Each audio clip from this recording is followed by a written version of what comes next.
नमस्कार, मी जानवी सावंत. गुरुकिल्ली यशाची मध्ये आपलं स्वागत आहे. आज डिफेन्स कोचिंगच्या विश्वात एक असं नाव गाजतंय ज्याने डिजिटल प्लॅटफॉर्म पासून ते प्रत्यक्ष मैदानापर्यंत यशाचा झेंडा रोवलाय. ते नाव म्हणजे learn with Sumit, LWS. YouTube मीडियावरती 5 लाखाहून अधिक सबस्क्रायबर्सचा मोठा परिवार असलेल्या या संस्थेने हजारो विद्यार्थ्यांच्या आयुष्याला कलाटणी दिली आहे. NDAच्या तयारीसाठी LWS ही केवळ एक शिकवणी नाही, तर संरक्षण दलामध्ये नेतृत्व करणारे भावी अधिकारी घडवणारं एक उत्कृष्ट केंद्र म्हणून नावारूपास आली आहे. येथे केवळ अभ्यासच नाही, तर विद्यार्थ्यांच्या चारित्र्याची आणि कर्तृत्वाची जडणघडण केली जाते. लेखी परीक्षाच नाही, तर विद्यार्थ्यांच्या व्यक्तिमत्व विकासापासून ते त्यांच्यातील नेतृत्व गुण जोपासण्यापर्यंत आणि कठीण अशा SSB इंटरव्ह्यूच्या तयारीपर्यंत LWS विद्यार्थ्यांचा 360 डिग्री विकास करण्यावर भर देते. LWSच्या निकालांचे आकडेच त्यांची गुणवत्ता स्पष्ट करतात. नुकत्याच झालेल्या NDA 155 बॅचमध्ये तब्बल 127 विद्यार्थ्यांची निवड झाली, तर NDA 156 मध्ये आतापर्यंत 108हून अधिक विद्यार्थ्यांनी बाजी मारली आहे. हे निकाल या संस्थेचे सातत्य आणि रिझल्ट ओरिएंटेड दृष्टिकोनाचं उत्तम उदाहरण आहे. या यशाची परंपरा पुढे नेण्यासाठी LWSने आता विद्येचं माहेरघर असलेल्या पुण्यामध्ये आपली भक्कम पावले रोवली आहेत. पुणे येथे 10 एकरच्या विस्तीर्ण परिसरामध्ये doctor APJ innovation school and junior कॉलेजच्या नावाने सोंडे कार्ला वेल्हे पुणे येथे एक NDAला समर्पित कॅम्पस उभारण्यात आलाय. येथे इयत्ता 9वी ते 12वी पर्यंतच्या विद्यार्थ्यांसाठी निवासी सैनिकी शैलीची शाळा आहे, जिथे शाळेसोबत NDA तसेच TES नेव्ही टेक लेखी परीक्षेची सखोल तयारी करून घेतली जाते. SSB मुलाखतीसाठी विशेष प्रशिक्षण दिलं जातं. क्रीडा आणि शारीरिक प्रशिक्षणासाठी आधुनिक सोयी आहेत. निवासी आणि भोजनाची उत्तम व्यवस्था एकाच ठिकाणी उपलब्ध आहे. थोडक्यात सांगायचं तर एका शिस्तबद्ध आणि सैनिकी वातावरणामध्ये भविष्यातील अधिकारी घडवण्यासाठी LWS सज्ज आहे. आज याच यशाच्या मंत्रावर चर्चा करण्यासाठी आपल्यासोबत 2 विशेष पाहुणे उपस्थित आहेत. सुमित कुमार यादव सर आणि सुमित सिनगारे सर. तुम्हा दोघांचंही खूप खूप स्वागत. थँक्यू. तर विषयाला सुरुवात करण्याआधी दोन्ही पाहुण्यांची ओळख करून घेऊयात. सुमित कुमार यादव सर हे LWSचे संस्थापक आहेत. सरांचं शिक्षण BTech झालेलं असून त्यांनी भारत सरकारच्या गृह मंत्रालयामध्ये अधिकारी म्हणून सेवा बजावली आहे. आपला हा दांडगा प्रशासकीय अनुभव ते आज संरक्षण दलामध्ये जाऊ इच्छिणाऱ्या तरुणांना घडवण्यासाठी वापरत आहेत. तसेच सुमित सिनगारे सर हे डॉक्टर APJ इनोव्हेशन स्कूल आणि ज्युनियर कॉलेजचे अध्यक्ष आहेत. सरांचा शैक्षणिक प्रवास थक्क करणार आहे. त्यांनी पुण्याच्या प्रतिष्ठित COEP मधून BTech पूर्ण केलेला आहे. स्वयं सॅटेलाइट प्रकल्पाचे ते स्ट्रक्चरल हेड आहेत आणि त्यानंतर त्यांनी IIM अहमदाबाद येथून MBA पदवी संपादन केलेली आहे. चला तर मग विषयाला सुरुवात करूया. सुरुवातीलाच मी सुमित सिनगारे सरांकडे येणार की आज आपण बघतो अनेक विद्यार्थ्यांना डिफेन्स सर्व्हिसेसमध्ये करिअर करायचं आहे, त्यांना अधिकारी व्हायचं आहे. पण त्यासाठी 10वी 12वी नंतर कोणकोणत्या करिअरचे ऑप्शन्स अवेलेबल आहेत? 10वीच्या नंतर विद्यार्थ्यांसाठी बरेच करिअर ऑप्शन्स अवेलेबल असतात, पण त्यातला त्यात सर्वात महत्त्वाचा करिअर ऑप्शन असतो तो म्हणजे NDA, national defence academy, naval academy. ह्या परीक्षेच्या थ्रू NDAमध्ये जॉईन करणं. मग विद्यार्थ्यांना आर्मी अथवा नेव्ही अथवा एअरफोर्स कुठल्याही स्ट्रीममध्ये जायचं असेल तर ही NDAची परीक्षा देणं त्यांना महत्त्वाचं असतं आणि त्यातनं विद्यार्थी डिरेक्टली अधिकारी बनू शकतात. तर बाकी ज्या एंट्रीज असतात किंवा बाकी जे ऑप्शन्स असतात तर त्यामधनं करिअर करण्यापेक्षा NDAमधनं करिअर केल्याचा फायदा हा असतो की विद्यार्थी हा डिरेक्टली अधिकारी म्हणून सैन्यामध्ये जॉईन होऊ शकतो. त्याला काही अल्टरनेट ऑप्शन्ससुद्धा आहेत, जसं की टेक्निकल एंट्री स्कीम किंवा नेव्ही टेक. तर या परीक्षांमध्ये JEE ही जी इंजिनिअरिंगची एंट्रन्स एक्झाम घेतली जाते, तर त्या एंट्रन्स एक्झामच्या स्कोअरच्या धर्तीवरती विद्यार्थ्यांना SSBसाठी म्हणजे सर्व्हिस सिलेक्शन बोर्डसाठी सिलेक्ट केलं जातं. म्हणजे जी एका अर्थाने इंटरव्ह्यू प्रोसेस असते. तर त्याच्या through college of military engineering असेल किंवा Indian naval academy Ezhimala Kerala असेल, या ठिकाणी विद्यार्थ्यांची निवड होऊ शकते. हे मेनली 10वीच्या नंतर विद्यार्थ्यांसाठी अवेलेबल असणारे करिअर ऑप्शन असतात. तर मुलं ज्यावेळेला 12वीमध्ये जातात त्यावेळेलाचा जो सप्टेंबर महिना असतो त्यावेळेला NDAचा पहिला त्यांचा महत्त्वाचा अटेम्प्ट असतो आणि NDA ही दरवर्षी 2दा होत असते, एकदा सप्टेंबर महिन्यात, एकदा एप्रिल महिन्यामध्ये. तर ते मल्टिपल अटेम्प्ट्स विद्यार्थी देऊ शकतात जर ते त्यांच्या एज लिमिटमध्ये बसत असेल तर.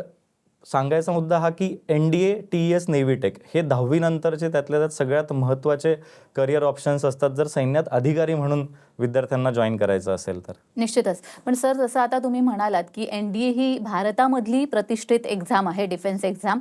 तर नेमका या परीक्षेचा पॅटर्न कसा असतो? सो NDA ही परीक्षा 12वीत असल्या कारणाने 11वी आणि 12वीचा इंग्लिश असेल, physics, chemistry, mathematics, geography, history, social science, general knowledge या वेगळ्या वेगळ्या विषयांचे 11वी आणि 12वीच्या सिलेबसच्या धर्तीवरती NDAची ही परीक्षा होते. आणि त्याच्या पेपर पॅटर्नबद्दल जर बोलायचं झालं तर NDAची परीक्षा ही 2 स्टेजेसमध्ये होते. तर पहिली स्टेज असते ती असते लेखी परीक्षेची. या लेखी परीक्षा ही जी कंडक्ट केली जाते ही UPSC म्हणजे आपल्याला जी फेमस माहिती आहे UPSC क्लास 1 अधिकारी बनण्यासाठीची जी परीक्षा असते तर ती युनियन पब्लिक सर्व्हिस कमिशनच NDAची सुद्धा लेखी परीक्षा घेत असतात. आणि त्या लेखी परीक्षेमध्ये सुद्धा 2 पेपर असतात. पहिला पेपर असतो तो मॅथ्सचा गणिताचा पेपर आणि दुसरा पेपर असतो तो GAT म्हणजे जनरल ॲबिलिटी टेस्ट.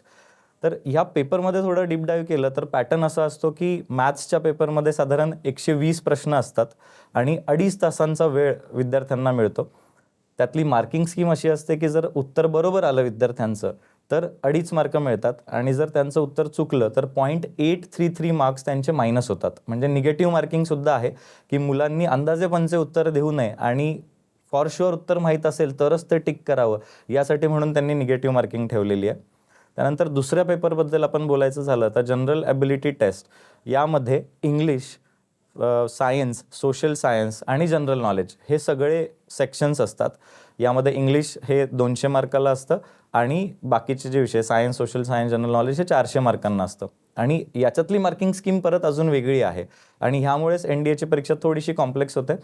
तर 150 प्रश्न आणि +4 -1 म्हणजे बरोबर उत्तर आलं तर 4 मार्क आणि उत्तर जर चुकलं तर 1.33 मार्क्स यामध्ये मायनस होतात आणि हा पण पेपर 2.5 तासाचा असतो. तर अशा प्रकारे 2 लेखी परीक्षा विद्यार्थ्यांना द्यायला लागतात, 2 पेपर द्यायला लागतात आणि त्या मार्कांच्या धर्तीवरती त्यांचं SSBसाठी सिलेक्शन होतं. निश्चितच. मी सुमित कुमार यादव सरांकडे येईन. सर, जसं त्यांनी म्हटलंय की NDAचा एक्झाम पॅटर्न कसा असतो आणि रिटर्न एक्झाम एकदा क्लिअर झाल्यानंतर सगळ्यात महत्त्वाचा टप्पा तो म्हणजे SSB इंटरव्ह्यू. तर SSB इंटरव्ह्यू नेमका कसा असतो? एसएसबी इंटरव्यू एक ऐसा प्रोसेस है, अगर एसएसबी की हम फुल फॉर्म की बात करें तो सर्विसेज सिलेक्शन बोर्ड. अगर आपको फौज में अफसर बनना है, चाहे कोई भी एंट्री हो, जैसे सर ने बताया NDA, TS, navy tech, graduation के बाद एंट्री होती है CDS, FCAT, कोई भी एंट्री हो, आपको एसएसबी का प्रोसेस देना ही पड़ेगा. फौज में अफसर बनना है तो उस 5 दिन के इंटरव्यू प्रोसेस से गुजरना पड़ता है. ये 5 दिन का इंटरव्यू प्रोसेस बोला जाता है कि वर्ल्ड में सबसे डिफिकल्ट इंटरव्यू प्रोसेस है. अगर आप कोई भी और पैरेलल एग्जाम उठाओगे जैसे UPSC सिविल सर्विस भी, वहाँ भी इंटरव्यू सिर्फ 1 घंटे का होता है. यहाँ पे इंटरव्यू 5 घंटे का होता है जिसमें बच्चे के हर एक एस्पेक्ट को वो लोग चेक करते हैं. मेजरली 3 टेक्निक होती है जो अलग अलग ऑफिसर एसेस कर रहे होते हैं, जज कर रहे होते हैं. जिसमें एक टेक्निक होती है साइकोलॉजी, एक होती है इंटरव्यू और एक होती है GTO technique, group testing officer technique. इसको हम हिंदी में मनसा वाचा कर्मा भी बोलते हैं. मतलब ऑफिसर ये जानने की कोशिश करता है, साइकोलॉजिस्ट, कि बच्चा मन में सोच क्या रहा है, उसका सबकॉन्शियस माइंड में क्या चल रहा है. इंटरव्यू वो 1-to-1 इंटरव्यू होता है. सामने ऑफिसर बैठा होगा और आपसे कुछ क्वेश्चंस पूछेगा जिसमें जानने की कोशिश करेगा कि भैया आपकी फैमिली में कैसे बॉन्डिंग है, आप अपने छोटे भाई बहन के साथ कैसे रहते हो, सोसाइटी में कैसे रहते हो, आपके पर्सनल क्वेश्चन ही होते हैं. तीसरी टेक्निक होती है GTO, जिसमें अलग अलग टास्क होते हैं जो ग्रुप में परफॉर्म करे जाते हैं और ये जानने की कोशिश करता है ऑफिसर कि आप ग्रुप में कैसे बिहेव कर रहे हो. अब इन टेस्ट के टेक्निकल डिटेल्स में जाए तो साइकोलॉजी टेस्ट में कुछ पिक्चर्स, कुछ वर्ड्स दिखाए जाते हैं जिसमें आपको स्टोरीज लिखनी होती है. पिक्चर होती है तो स्टोरी लिखनी होती है, वर्ड होते हैं उस पर सेंटेंस लिखने होते हैं और वो इतना टाइम फ्रेम वाला पूरा का पूरा टेस्ट सिनेरियो है कि बच्चे का जो एक्चुअल फर्स्ट रिस्पॉन्स है वही पेपर पे आता है. सेम इंटरव्यू में इस तरीके के क्वेश्चंस पूछे जाएंगे कि बच्चा कहीं भी कुछ झूठ नहीं बोल पाएगा. GTO में वो 8-10 बच्चे ग्रुप में होता है और उस ग्रुप में कैसा बिहेव कर रहा है ये जानने की कोशिश ऑफिसर कर रहे होते हैं. ये पूरा प्रोसेस चलता है और 5वें दिन ये तीनों अफसर अलग अलग, पहले तो जब प्रोसेस चल रहा होता है ये तीनों अलग अलग रहते हैं, कभी मिलते भी नहीं है ड्यूरिंग टेस्टिंग प्रोसीजर. फिर 5वें दिन ये लोग मिलते हैं जिसको कॉन्फ्रेंस बोलते हैं, जिसमें डिस्कस करते हैं कि भैया साइकोलॉजिस्ट के हिसाब से बच्चे की क्या पर्सनैलिटी है, इंटरव्यूइंग ऑफिसर के हिसाब से क्या है, GTO के हिसाब से क्या है, और वो फिर बैठ के डिस्कस करते हैं क्या ये बच्चा ऑफिसर बनने लायक है या नहीं. जो लायक होता है उसको वो लोग रिकमेंड कर देते हैं और उस कैंडिडेट को हम बोलते हैं रिकमेंडेड कैंडिडेट। अगर पूरा हम ध्यान से देखें तो ये पूरा एक पर्सनैलिटी का टेस्ट है। बच्चे अंदर से क्या सोच रहा है, बोल क्या रहा है, कर्म क्या कर रहा है, हर एक चीज को बहुत ही डीप डाइव करके ये प्रोसेस निकाल के लाती है। और पर्सनैलिटी कभी भी एक दिन में बना पाना बहुत मुश्किल होता है। तो इसके लिए हमने जो अपने प्रोग्राम्स है उसमें भी सारा करिकुलम इस हिसाब से डिजाइन करा है कि जो ऑफिसर्स हैं, ऑफिसर्स भी वो जो सिलेक्शन सिस्टम का पार्ट रह चुके हैं, जो खुद एसेस कर चुके हैं लोगों को, वो बच्चों पे स्कूलिंग के साथ साथ तैयारी कराते हैं, उसकी पर्सनैलिटी को निखारने की कोशिश करते हैं, कॉन्फिडेंस बिल्डिंग, इंग्लिश स्पीकिंग। अच्छा, एक और मेन बात मैं बताना भूल गया कि पूरा का पूरा प्रोसेस इंग्लिश मीडियम में होता है। इंग्लिश बोलनी भी पड़ती है, इंग्लिश लिखनी भी पड़ती है। मतलब वहाँ पे गाइडलाइंस क्लियर है, जितना हो सके आपको इंग्लिश में बोलना है। कहीं पे आप अटक गए तो बाई चांस हिंदी में आ सकते हो, बट जितना जल्दी कंफर्टेबल हो जाओ स्विच बैक टू इंग्लिश। तो वो सारे एस्पेक्ट एक दिन में डेवलप नहीं होते। बच्चे की जो पर्सनैलिटी है, जिसमें इंग्लिश हो गया, जनरल नॉलेज हो गया, ग्रुप में कैसा बिहेव करना है, पॉजिटिव कैसे सोचना है, ये सब हमने अपने करिकुलम में डाले हुए हैं ताकि बच्चा over a period of time धीरे धीरे धीरे उसको सीखता रहे और ऑफिसर लाइक क्वालिटीज डेवलप कर सके। बिकॉज अल्टीमेटली वो सब मिलके ऑफिसर लाइक क्वालिटीज ही चेक कर रहे होते हैं। और जब एक बच्चा रिकमेंड हो जाता है मैम, तो उसके बाद वो मेडिकल प्रोसेस के थ्रू जाता है। तो पहले रिटन हुआ, फिर उसका एसएसबी हो गया, जो एसएसबी पास कर लिया उसको बोला रिकमेंडेड, और फिर उन सब का होगा मेडिकल प्रोसेस। निश्चितच. आता जसं तुम्ही म्हणालात की मेडिकल प्रोसेस असते, मुळात आपण बघितलं तर रायटिंग स्किल आणि अर्थात इंटरव्ह्यू ह्या जेवढे महत्त्वाचे आहेत तेवढेच मेडिकल स्टँडर्ड सुद्धा महत्त्वाचे आहेत. मग विद्यार्थ्यांनी अशा कोणत्या बेसिक क्रायटेरियाकडे लक्ष दिलं पाहिजे? जो मेडिकल क्राइटेरिया होता है वो आर्मी, नेवी, एयरफोर्स तीनों फोर्सेस के हिसाब से अलग अलग डिजाइंड है। बच्चा मैंने देखा मेडिकल को लेके काफ़ी चिंतित रहता है, बट इसमें चिंता करने की ज़रूरत बिल्कुल नहीं है। बिकॉज जो वो टेस्ट कंडक्ट करते हैं वो इतने डीप होते हैं कि आप कभी भी बाहर से वो फुल टेस्ट तो कंडक्ट नहीं करा सकते हो, लेकिन आप कुछ बेसिक चीज़ों का ध्यान रख सकते हो। जैसे सबसे पहला पॉइंट होता है आई साइट। बच्चों को लगता है अगर मेरे चश्मा पहना हुआ है तो मैं फौज में अफसर नहीं बन पाऊंगा, बट ऐसा नहीं है। तीनों फोर्सेस का अलग अलग क्राइटेरिया है। जैसे आर्मी की बात करें, अगर आपका नंबर प्लस माइनस में 2.5 डायोप्टर तक है तो आप आर्मी में जा सकते हो, कोई दिक्कत वाली बात नहीं है। नेवी की बात करें, थोड़ा सा टेक्निकल है, बट आप मोटा मोटा समझ ले कि +-1 तक अगर आपका चश्मा है तो आप नेवी में जा सकते हो। एयरफोर्स में 2 कैटेगरी हो जाती है। एक होती है फ्लाइंग, जो पायलट बनते हैं, उसमें अप्रोक्सीमेटली बिल्कुल करेक्ट आई ही चाहिए, तो आप उसमें ऐसा मान लो कि चश्मा नहीं होना चाहिए। लेकिन वहीं पे आप ग्राउंड ड्यूटी में जाते हो तो उसमें सेम आर्मी वाले स्टैंडर्ड से 2.5 +- तक चल जाएगा। इसके अलावा कुछ बेसिक चीज़ें, जैसे फ्लैट फुट होगा तो नहीं जा पाओगे, नोक नीक होगा तो नहीं जा पाओगे, बट ये ऐसी चीज़ें हैं जो अगर आप पहले से ध्यान दे ले तो बहुत ही ईजी तरीके से सुधारी जा सकती है। अगर आपको कोई बचपन में चोट लगी है, कभी कोई हड्डी क्रैक हुई या कुछ भी हुआ और आज वो ठीक हो चुकी है, तो उसका कोई इम्पैक्ट आपके मेडिकल्स पे नहीं पड़ेगा। आज आपके बॉडी पार्ट्स प्रॉपर फंक्शन करने चाहिए।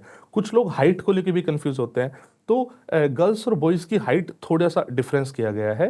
जैसे 157 सेंटीमीटर है बॉयज़ के लिए, कुछ ट्राइबल एरियाज़ के लिए 5 सेंटीमीटर की छूट दी गई है, गर्ल्स को 5 सेंटीमीटर की छूट दी गई है। अगर आप पायलट बनना चाहते हो तो 163 सेंटीमीटर आपकी हाइट होनी चाहिए। और इसके अलावा बहुत ही बेसिक क्राइटेरिया है जो आप पहले से ही चेक कर सकते हो। अगर आप दिखने में फिट हो तो मेरे हिसाब से आपको एनडीए एग्ज़ाम की तैयारी करनी चाहिए। और लास्ट में जाके आपके जो मेडिकल टेस्ट होंगे वो टेस्ट बहुत ज़्यादा डीप होंगे, एक एक बॉडी पार्ट के होंगे। बिकॉज आप भी समझ सकते हो कि जब आप फौज में जाते हो तो अलग अलग टेरेन्स में, कभी आप नेवी में हो तो समुद्र बहुत आपको मतलब पोस्टिंग्स काटनी है, आर्मी में हो तो अलग अलग अपने एरियाज़ है, चाहे वो कभी हिमालयाज़ होंगे, कभी वो डेजर्ट होंगे, तो हर जगह आप मेडिकली फिट रहो, उसका एक बेसिक चेक आर्म फोर्सेस अपने हिसाब से करता है। बट फिर भी मैं कहना चाहूँगा कि ये एक ऐसा टॉपिक है जिस पे ज़्यादा आप कुछ अभी कर नहीं सकते। बस बेसिक मेडिकल जो मैंने बताया कि हाइट, वेट, आई, बस इतना ही आप अभी टेस्ट कर सकते हो, वो करके आप अपनी तैयारी स्टार्ट करते हैं। मी सुमित सिंगारे सरांकडे येणार. सर, एनडीए पहिल्यांदा मुलांसाठी होती आत्तापर्यंत. आता त्या मुलींना सुद्धा आता त्यामध्ये परीक्षा देता येते आणि एनडीए थ्रू आपण देशसेवा करू शकतो. तर त्याचे काय क्रायटेरिया आहेत किंवा त्याबद्दल अधिक सांगा. राईट. येस. हे खूप एक चांगलं रिझल्ट आला आहे. सो सुप्रीम कोर्टाने 2021-22 मध्ये जो निर्णय दिला, तर त्या निर्णयामध्ये त्यांनी मुलींनासुद्धा NDAमध्ये आणि डिफेन्स फोर्सेसमध्ये जॉईन करण्यासाठी काही जागा रिझर्व ठेवण्यासाठी सांगितलं आणि त्यातनं मग 25 ते 35 मुलींच्या जागा NDAमध्ये निर्माण झाल्या.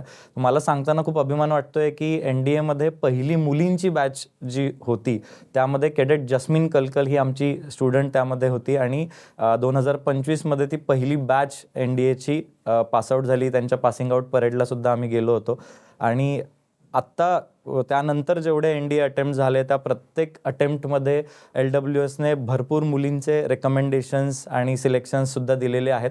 आता रिसेंटचीच गोष्ट सांगायची झाली तर जसं सरांनी सांगितलं की एअरफोर्समध्ये मुलींसाठी फ्लाईंगच्या काही जागा असतात आणि त्या 2च जागा असतात.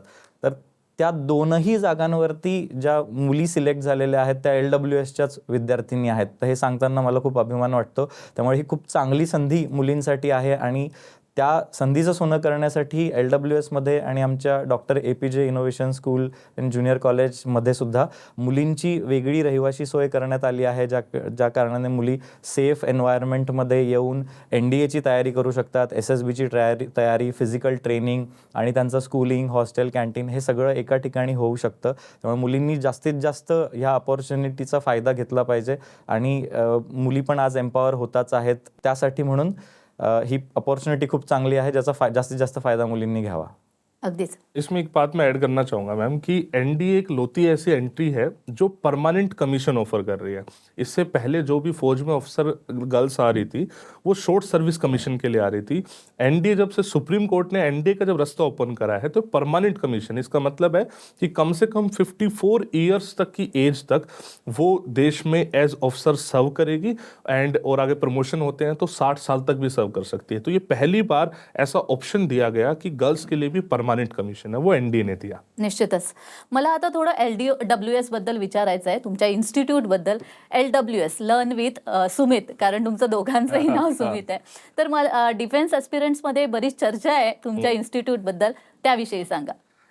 LWS हमने स्टार्ट करा था आज से लगभग 7 साल पहले. उस टाइम पे एक ऑनलाइन प्लेटफॉर्म था, लेकिन वो अब धीरे धीरे ऑफलाइन की तरफ हमने तब्दील कर दिया और प्राउडली हम ये बात शेयर कर पाते हैं कि पिछले इन सालों में हमने देश को लगभग 1000 से ज़्यादा ऑफिसर्स दिए हैं. NDA हो, TS हो, CDS, FCAT, हर एक एंट्री में जो भी एंट्री आपने फौज की सुनी होगी सब में हमने बहुत सिलेक्शन दिए हैं. इनफैक्ट रैंकर्स भी बहुत अच्छे दिए हैं. महाराष्ट्र से बहुत बच्चा मतलब डिफेंस में जाना चाहता है, तो उस डिमांड को देखते हुए पेरेंट्स ने हमें बोला था कि सर एक रेजिडेंशियल कैंपस आप अगर हो सके तो पुणे में इस्टेब्लिश करो, बिकॉज NDA भी पुणे में ही है. तो हमने डॉक्टर APJ इनोवेशन स्कूल यानी कि LWS कैंपस इस्टेब्लिश करा है. 10 एकड़ का कैंपस है जहाँ पे हम बच्चों को 9वीं से लेके 12वीं क्लास में एडमिशन ले रहे हैं एंड वहाँ पे उसकी नॉर्मल स्कूलिंग के साथ साथ ND की तैयारी करा रहे हैं, स्कूलिंग की तैयारी करा रहे हैं, पर्सनैलिटी डेवलपमेंट, SSB, और SSB की तैयारी कराने के लिए सारे एक्स SSS है, यानी जो पहले फौज में सिलेक्शन सिस्टम का पार्ट रह चुके हैं. तो जिस तरीके से मैम LWS रिजल्ट देता आ रहा है, हम उम्मीद ये कर रहे हैं कि अब जब एक इतना बड़ा कैंपस डेडिकेटेड बन गया है तो यहाँ से रिजल्ट और अच्छे आएंगे. और जैसा आपने स्टार्टिंग में बताया कि जो अपने पिछले कोर्सेज गए हैं, लगभग 4 से 5 कोर्स ऐसे जा रहे हैं जहाँ पे टोटल जो वैकेंसी होती है, टोटल वैकेंसी अराउंड 400 होती है. 400 में से अप्रोक्सीमेटली 20% यानी 90 से 100% बच्चा, आप ये मान लो एक NDA 153 था, वहाँ पे अप्रोक्सीमेटली 80 बच्चा था, वरना हर बार 90 से 100 बच्चा हमारा रिकमेंड हो रहा है, अकेडमी जा रहा है. तो मतलब इन जनरल बच्चों का प्यार है ये, और LWS के लिए बहुत प्राउड मोमेंट है कि हम इतना अच्छे तरीके से देश सेवा में अपना योगदान दे पा रहे हैं. निश्चितच. सुमित सर, जसं त्यांनी म्हटलं की रिझल्टसुद्धा खूप चर्चेत आहेत LWSचे, तर मला तुमचे प्रिपरेशन सिस्टीम जाणून घ्यायला आवडेल. नेमकी कोणती सिस्टीम वापरता तुम्ही यासाठी? Sure ma'am. सो LWSमध्ये मुलांच्या 11वी-12वीच्या तयारीच्या सोबत त्यांची NDAची तयारी, SSBची तयारी ही आम्ही करून घेतो. आणि ही तयारी करून घेण्यासाठी म्हणजे NDAच्या रिटन एक्झामबद्दल, लेखी परीक्षेबद्दल मी बोललो तर त्यांना शिकवण्यासाठी विलास शिंदे सर आहेत, ज्यांनी COEPतनं इंजिनिअरिंग केलं आहे, अहमदाबादमधनं MBA केलेलं आहे. ओमप्रकाश पाठक सर आहेत, त्यांनी पण NIT भोपाळमधनं इंजिनिअरिंग केलं आहे, अहमदाबादमधनं MBA केलं आहे. त्यानंतर SSB ट्रेन करण्यासाठी एक्स असेसर, ज्यांनी ऑलरेडी SSBमध्ये ते ॲज अ असेसर होते किंवा तिथे इंटरव्ह्यूइंग ऑफिसर होते, असे अधिकारी मुलांना ट्रेन करण्यासाठी येतात. तर त्यात कमांडर विकास यादव सर आहेत, कमांडर विनय सर आहेत, कॅप्टन पाठक सर आहेत, आहेत ज्यांनी हजारो मुलांचे इंटरव्ह्यू घेऊन SSBमध्ये ते टेबलाच्या त्या बाजूला होते. त्यामुळे एक्झॅक्टली या SSBमध्ये विद्यार्थ्यांकडनं काय अपेक्षित आहे हे त्यांना माहीत असल्यामुळे ते क्वालिटीज, ते गुण, ते ऑफिसर लाईक क्वालिटीज मुलांमध्ये इन्कल्केट करण्यासाठी आम्ही प्रयत्नरत असतो. आणि त्यामुळे ज्यांनी ह्या परीक्षा क्रॅक केल्या आहेत किंवा ह्या परीक्षांचा खूप जास्त अनुभव आहे असेच लोक शिकवायला असल्यामुळे आणि त्याला साजेसं इन्फ्रास्ट्रक्चर म्हणजे एकाच ठिकाणी एकाच कंपाऊंडमध्ये तुम्हाला SSBचं ग्राउंडसुद्धा आहे, फिजिकल ट्रेनिंग पण त्यांचं होतं आहे, लेक्चरेट होत आहेत, SSBसाठीचे जे ग्रुप डिस्कशन असतात, मुलांचं रोज न्यूजपेपर रीडिंग होतं, त्यावरचं डिस्कशन होतं आणि मुलांना आर्टिक्युलेशन आपले विचार नेमके मांडायचे कसे, इंग्लिशमधली प्रोफिशियन्सी आणायची कशी, तर हे सगळं ट्रेनिंग आपण देत असल्या कारणाने मुलांची खूप चांगली पर्सनॅलिटी डेव्हलप होते आणि त्यामुळे ते सैन्यामध्ये त्यांचं सिलेक्शन होण्याचा रेशो हा वाढतो आणि त्याबद्दल आम्ही फार प्राऊड आहोत आणि हेच अजून जास्तीत जास्त विद्यार्थ्यांपर्यंत पोहोचावं असं आम्हाला वाटतं. अगदीच सर, एवढं ऐकल्यानंतर आता विद्यार्थ्यांना उत्सुकता असणार आहे की ॲडमिशन कसं घ्यायचं, तर प्रोसेसबद्दल एकदा सांगा. सो स्क्रीनवरती एक QR कोड दिसत असेल, त्याला स्कॅन करून तुम्ही तुमची बर्थ डेट एंटर करू शकता, ज्यामध्ये तुमचं अटेम्प्ट कॅल्क्युलेटर नेमकं तुमचे अटेम्प्ट किती आहेत आणि कधी आहेत हे तुम्हाला त्यामध्ये दिसेल. त्यानंतर स्क्रीनवरती कॉन्टॅक्ट नंबरसुद्धा दिसतो, ज्यावर तुम्ही कॉन्टॅक्ट करू शकता. आमची एक लेखी परीक्षा असेल आणि त्यानंतर एक इंटरव्ह्यू कंडक्ट केला जाईल, त्यातून विद्यार्थ्यांचे ॲडमिशन्स होतील. निश्चितच सर, आता आपण बघतोय 10वी-12वीच्या परीक्षा सुद्धा झालेल्या आहेत, त्यामुळे विद्यार्थी आणि पालकांमध्ये सुद्धा आता कोणतं करिअर निवडायचा हा प्रश्न आहे आणि अर्थात तुमचं सगळं हे मार्गदर्शन त्यांना निश्चितच मोलाचं ठरणार आहे. तुम्ही इथे आलात आणि खूप छान मार्गदर्शन केलं, त्यासाठी खूप खूप धन्यवाद. थँक्यू. तर गुरुकिल्ली यशाची मध्ये आज आपण इथेच थांबतोय. पुन्हा भेटूया एका नवीन विषयासह. तुम्ही कुठेही जाऊ नका, पाहत रहा TV9 मराठी.